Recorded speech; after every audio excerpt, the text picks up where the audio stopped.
Hello, this is National Chess Master Rats. I'm here in the Members Best Games thread in my video lessons group at chess.com. This game was submitted by Lab 8, and you can see both players have ELO ratings very close, around mid 1400s. So it should be an even encounter, and I'm going to have to stop and talk a little bit about this setup. Okay, in other words, how this game was played. It was played what we call online chess now, or turn-based games. The old days we called it postal chess. So in other words, you have a certain amount of days to make a move, and then if you don't make it, your flag falls. Now this is what we called in my younger days postal chess, or correspondence chess, or in German Fernschock. Okay, it's played a lot different now. There's some tremendous advantages I see with playing on an online server. One being you don't have any lags in transmission time. Here in America, if I send a move to the East Coast, it's usually going to take 3 days to get back there. And sometimes it takes longer.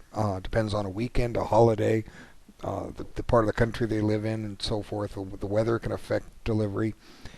But, generally speaking, then we played a time control usually of 10 moves every 30 days. So you could accumulate time as you went on. If you could answer your cards the same day you received them. I often had the luxury with my work schedule. I could get the move around 12 o'clock, 10 o'clock in the morning at my P.O. box, go home, spend a few hours, and get back to the post office in time for a postmark. Then I would save my reflection time. Well, here your 3 days starts up new every single time, so you don't get to accumulate any time. But the way online chess is played now, or postal chess is played right now, too many people are doing it wrong.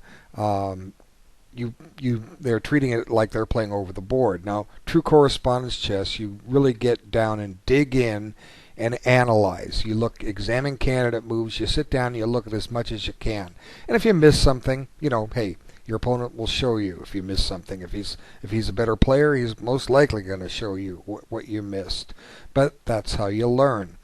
So anyone that's not spending their time on their turn-based games, you need to change, period. Okay, if you want to get better at chess like I did, correspondence chess is the major reason that I'm a national master, because it taught me how to analyze. You've got to sit down and dig in. Yeah, you make mistakes. I make mistakes. I send some real howlers off in the move, are off in the mail in my time. Hey, I can't play them all right. I try my best. I have good results here at chess.com, but I'm not playing anybody really high rated. Plus, they're all falling into the trap that they're blitzing their moves. And give me 20 minutes, I'll find the right move. Maybe an hour if I have to. But my rating is really not accurate. It's it's representative of my strength. It was over 2200, but it's starting to drop a little bit now. I'm actually playing some title players and giving up some draws to lower rated title players. They have ratings around 2000, and there go the points, but I don't care about the points. I care about playing the game. So there's going to be a lot of blunders in this game, which to me are inexcusable in correspondence chess. You shouldn't be making them, especially on the level that I'm seeing. And they're happening because you guys are playing too quick. I mean, I see so many games that a team match starts, and 4 days later somebody's managed to play 40 moves and lost. And I look at the game and I would go, oh my God, if they'd just taken their time, they would have found some better moves. And anytime in my level, anytime I would drop a piece against somebody much higher rated, it was just time to say, hey, good game. I'm going to focus on the other ones, resign it. And that's what's going to happen to Black here. He's going to drop a piece, but then hang in there, and White's just not going to play carefully. So I don't know how quick White was moving. I know some people, they'll sit, you get both people online at the same time. One will make a move, the other one will see it. He'll reply right back immediately. And, I look at some of these people, they're playing 100, 200, 300 games. That's way too much. In the old days, like I say, it was common for a 10-day turnaround for moves between the time you got your move in the mail, filled out your card, sent it up, the post office delivered, your opponent did the same, sent it back to you. 10 days. So if you were going to play uh, 40 moves, you could expect the game to last over a year. Now, what's wrong with a year game? Nothing is wrong with it. You have enough games going to keep you occupied. At a postal rate, about 12 games at a minimum should be fine. 6 if you're just a little too busy in life. It depends on my key question in my lessons program. How much time do you have for chess? I would often keep about 20 to 30 games going. Sometimes I got a little crazy and went over 40, but I just learned to survive and did my best. But there were a lot of times I was taking 8, 9, 10 days per move. I just couldn't get to them. So if you're playing 30 games online chess, that's more like 300 games, 400 games, 500 games. I don't know. Maybe only 100 games. It's too many.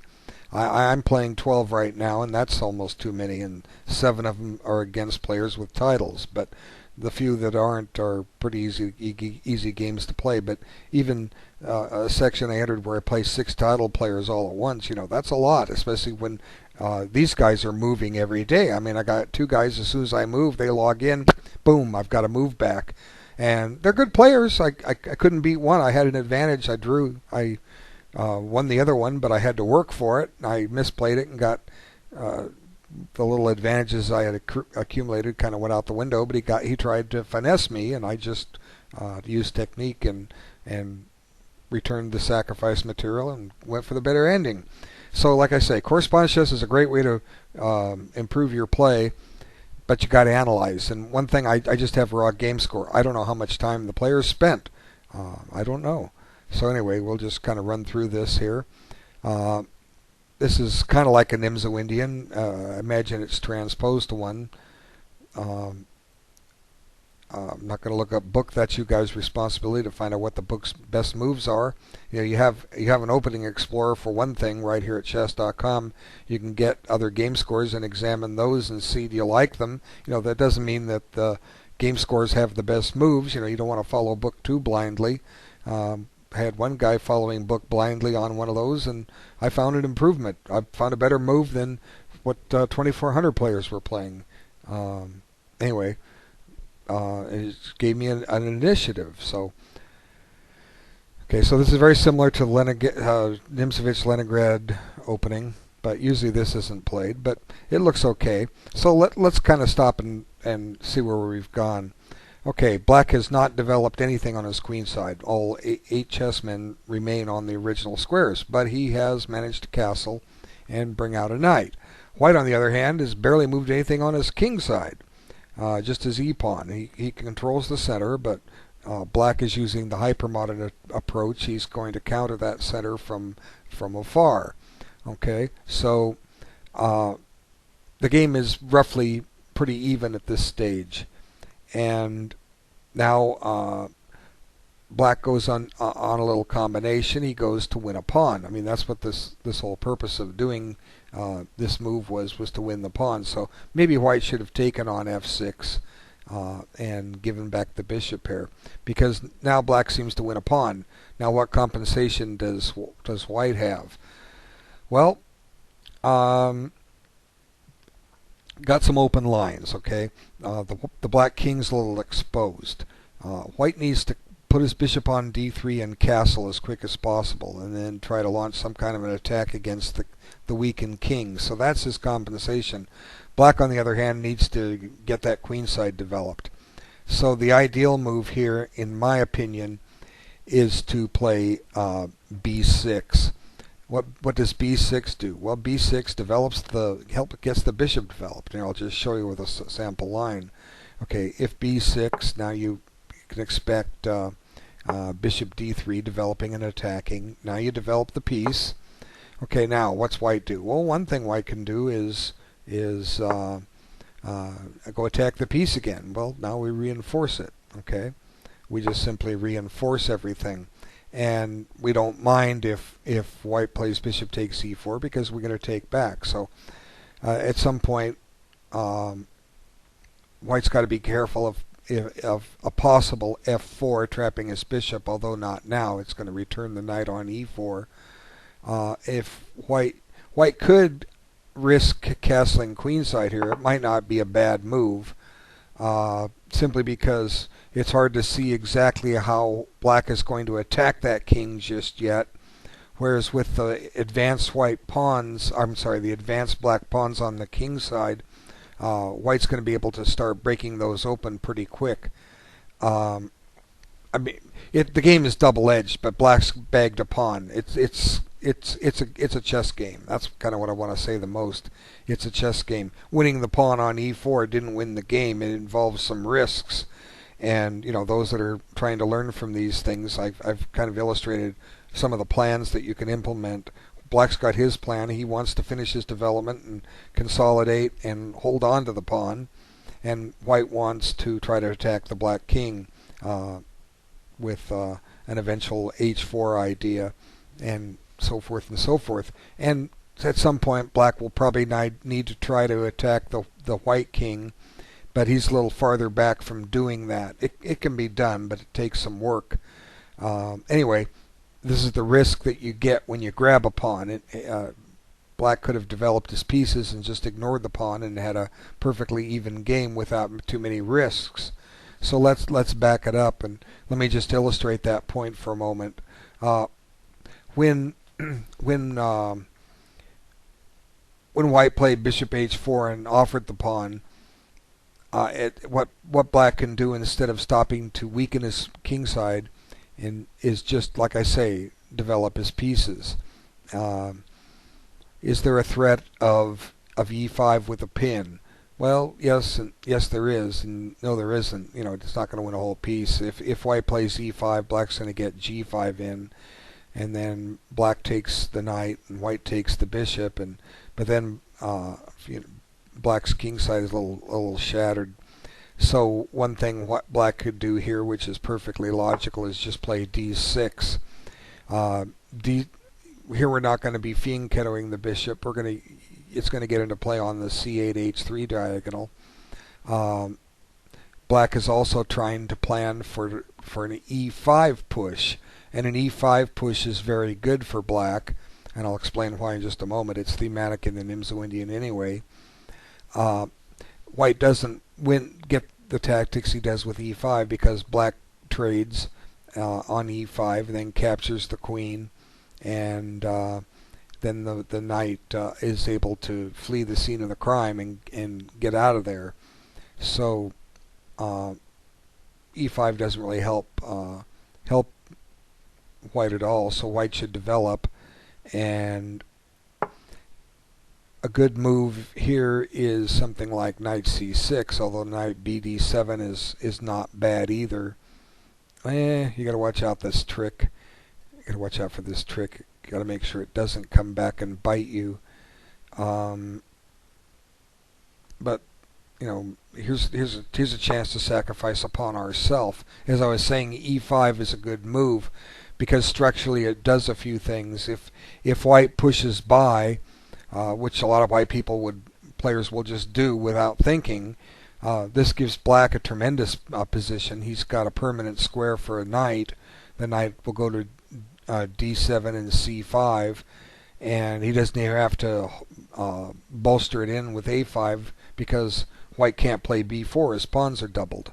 So, and then black also has the potential to attack this pawn on c4 with his bishop by way of b6 and bishop a6.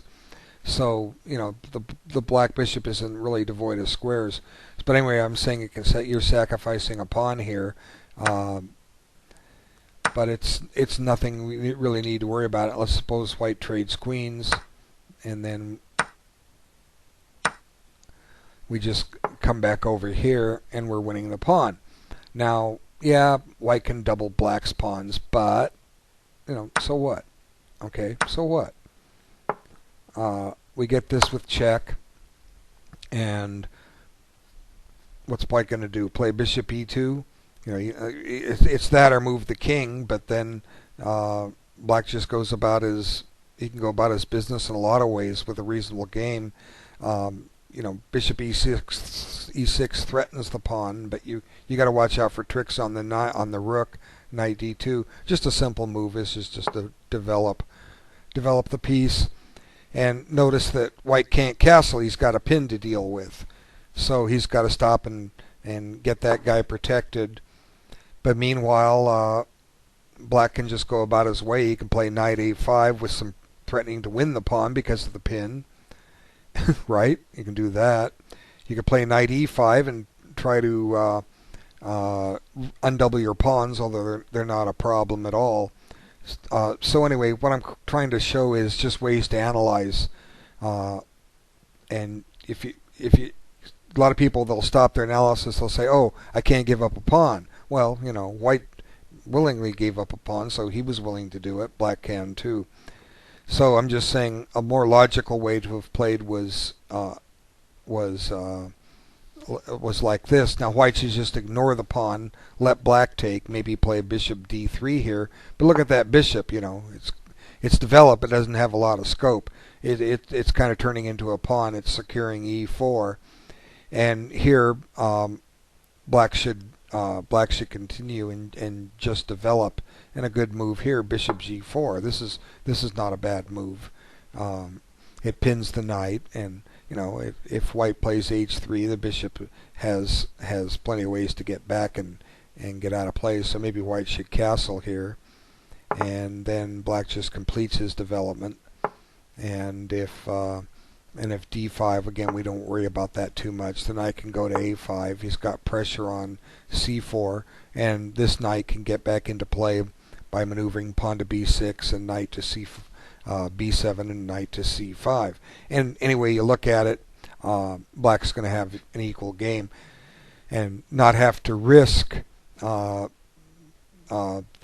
potential white attack, because white did get a little attack here and some activity as a result of giving up that pawn, and black is saying to white, well, e4 and c4, I'm not going to win either of those pawns right now, but I may win them on move 50, 55 when we get down to an ending. When it's nice and safe, I'm just going to sit here and play solid moves and try to make the right exchanges. And when I get the right exchanges made, I'm going to have the better ending. Because a lot of correspondence games are won in the ending. I went into a lot of the games I completed here at chess.com. I went to a lot of endings that were most likely drawn, but my opponents didn't know how to play endings, and I got a little inch here and a little inch there, and suddenly won most of the endings that I was in. But anyway, and then in long correspondence chess on the master level, you get some long endings, and if one is spending more time on than the other, there's a good chance he's going to win, and that happens too. So anyway, I kind of wanted to give some ideas on how to analyze. We just stop and look at some variations. There are more variations than this. Every time I played a correspondence game, even now I do it, I reach a position and I'll just analyze 2 or 3 candidate moves and give some possible lines. And they may not be the best lines, but I've made note of them, and I just copy and paste from the score record here in the games window and paste it into my notes. If I work on it on a chess set, a full-size chess set or a pocket chess set, I generally don't take notes, but I refer to them anyway. Or if something's really critical, I'll stop and write it down that I want to make sure I don't forget.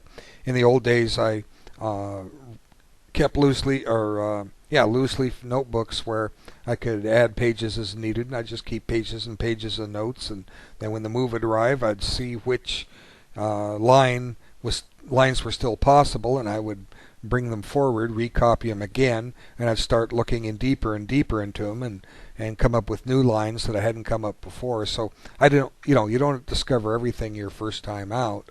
But the point is, I was sitting there analyzing, and I was looking at all the possibilities and seeing which kind of positions I like. So anyway, back to G5. We'll get back to the game. Okay, so white develops, which is good. I mean, there's a lot of times you could play different moves, and those are beyond the scope of this. You can only play what your against what your opponent gives you. So, but white played queen or black played queen f6, and I think this is wrong, simply because where's the queen going? Okay, where's it going? Is it a defensive piece to defend the king? Well, you didn't need it that early. White's got no attack yet. It's better to get the pieces on the queen side developed. Knight c6, or go back to my bishop or b6 idea. But this just seems to give white some chances. And so he targets the queen. I don't think that was necessary, but you know, just develop a piece. But then now you got a pin. He covers that. And now white decides to take back his pawn. So the pawn that black has stolen is now won back. Was black right to return the pawn? Well, white did spend some time collecting it back. The only way to justify giving back the pawn is to complete your development. And black plays knight d7. I don't know if c6 was a better square, but that's not important. It's something for white to analyze. Okay, now there's some pressure. There's a pin, and black comes up with an interesting tactic, and I disagree with what he did here. I think it gets him in a bad game. F5 could be the best move here. That breaks the pin and reinforces the knight, and it's just thematic to play F5. It's almost a forced move and goes without saying. I think if you put this position in front of 20 chess players, at least 15 of them of various ratings, at least 15 would play F5 here. But then black instead goes into some tactical lines. But F5's got to be played here. It's really almost an only move. What am I missing? The threat on the piece is gone. You know, if F3, we just take on D2 or take on C3. Okay. Excuse me. I rarely yawn in the morning, but here I am. It's for me Saturday morning, 7:25 a.m. Okay, so black undergoes a pawn grab. Whoop, wrong one. Knight takes C3. Problem with this, the way chess.com displays the PGN notation, when you go into a sideline, it often makes the sideline the main line. You got to swim around to find the right spot. So black has grabbed a pawn, but now he's got a loose piece and a loose queen. He's got to deal with that, and he comes back.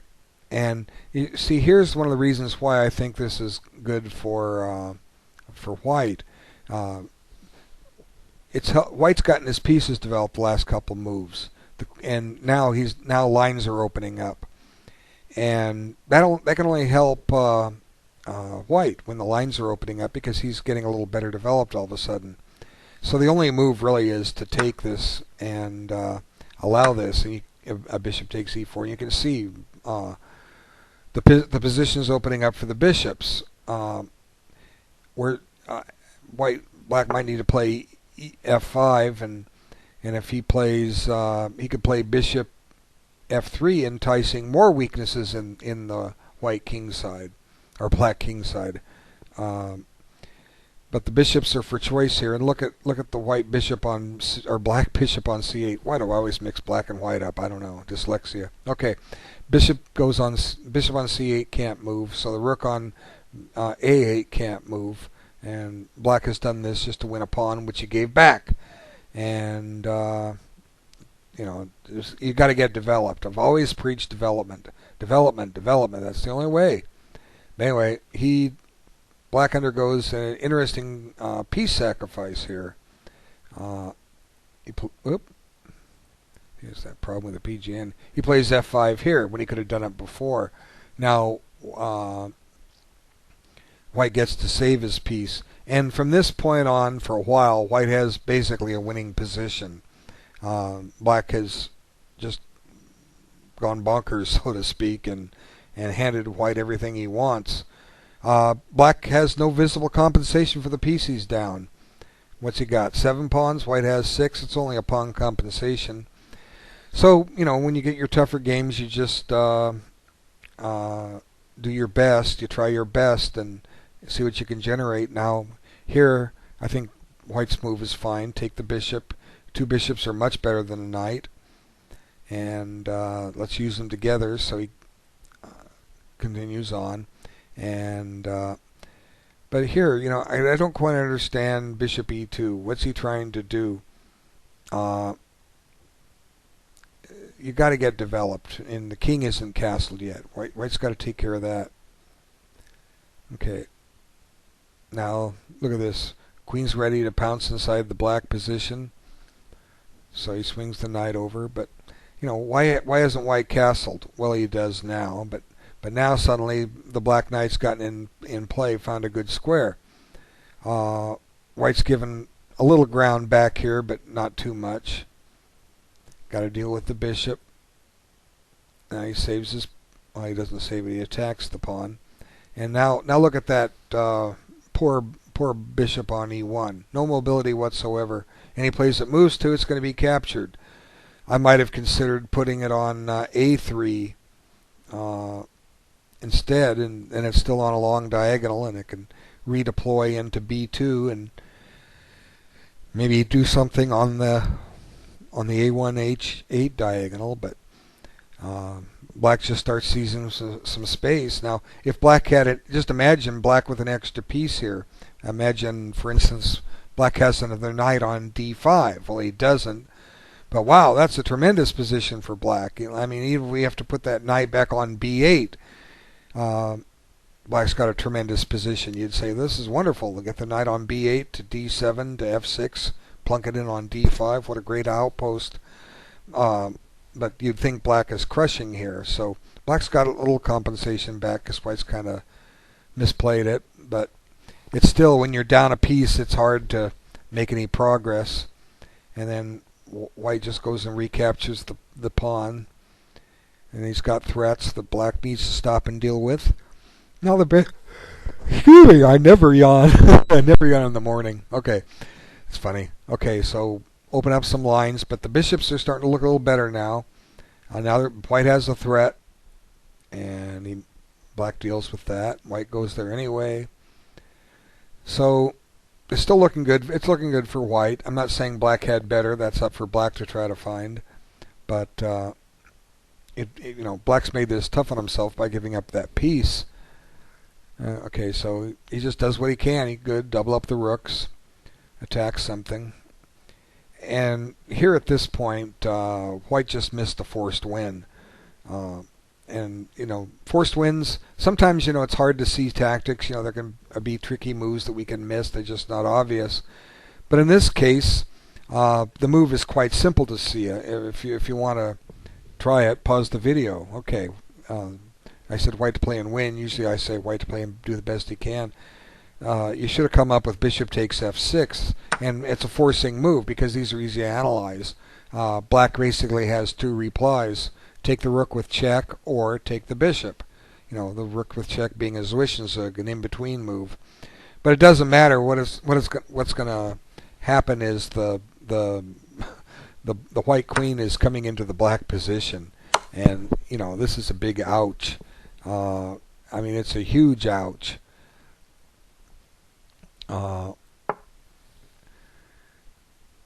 What can White do now? Well, let's see. For one, he can trade rooks, and even though it's with check, even though Black gets a check, what's Black's follow-up? He's got to deal with some serious back rank issues here.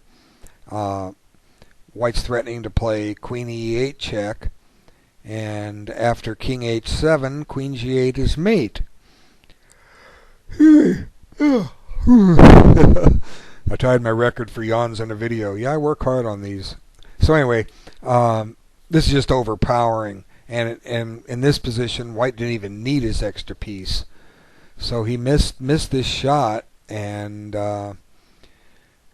with 3 days to move, there's no excuse for it. Okay, 3 days per move, and a piece ahead. There's no excuse for it. And with a 1439 rating, White is capable of finding that move. Okay, I'm convinced that White was just sitting down playing moves and expecting anything won, and it's just going to take a couple bad got to get the right move he played. It's just going to take a couple bad moves by White, and suddenly Black is back in this game. So get that knight back in play, and he takes it. Now look, Black has a passed pawn for what it's worth, plus an open F file. Black's made a little headway here. Oh, by the way, I think it was this position. Black missed a nice move. What's guarding the rook on D1? Well, the queen on A4. So you want to play B5 here. A nice little tactic. That queen is going to have to give up protection of the rook, and you can take the rook and allow a rook with check. It's just trouble. B5 practically wins for Black, and it's available another time here in a minute. So maybe Black was playing too quickly, but you got look for these forcing moves. B5's a nice move, and it comes up again, and he missed it. It comes up right here. Here, I'll just play it. What does White do? If you take the rook on C1, the rook on C8 takes with check, and then the queen falls. If the queen goes anywhere except for B3, the rook falls with check. So what happens after queen B3? Well, we just come here, A4, and the white queen cannot guard the rook on D1, and Black is clearly winning. Okay. It's that simple. So White just walked into a horrible game with rook D1, but Black's still okay. White still got some chances. Black's making his comeback, but the move Black played is okay. It's got similar motives in mind. But anyway, it was available a little earlier. Now there's the check and the queen is loose. I guess he's doing it anyway. I think it's the b5 was missed earlier, and I just wanted to point out it was coming up again. And at this point, White realized he's going to lose his queen and maybe even his king here. His king's in a lot of trouble. Rook back. But let's just, yeah, there's no point in going on. So Black was lucky that White was playing quick. And now if you want to take your time, your rating is going to go up easier than the way I outline in Lesson 1. See, the way I outline in Lesson 1, if you take your time in a correspondence game where you're both actually spending the kind of time you should be spending, your strength will go up as a result of analysis. And the idea is when your rating goes up, you get to play stronger players. Well, the same analogy holds true here. Lab 8, if you're 1479, there's no reason you can't gain anywhere from 1 to 300 points taking your time against players like this that are not playing carefully. There's no reason whatsoever you can't. And when you do, your rating goes up to 16, 17, 1800. You're going to be paired with, when you play a team match, you're going to take a higher board. You're going to be playing somebody 17, 1900 range. Or if you put out an open seek, it's easier to get an opponent with a higher rating near you. And then you're going to learn from how they play. And that's one of the key things I say about to raise your rating. You play the stronger players and you see what they do. How do they think? How are they beating you? And then you go, and plus when you get these higher rated players, you go for the upset. So I got to figure out more ways to get the word out to everyone to slow down. I mean, I make these team matches and stop and think, take your time. I put those in the match titles and in the notes.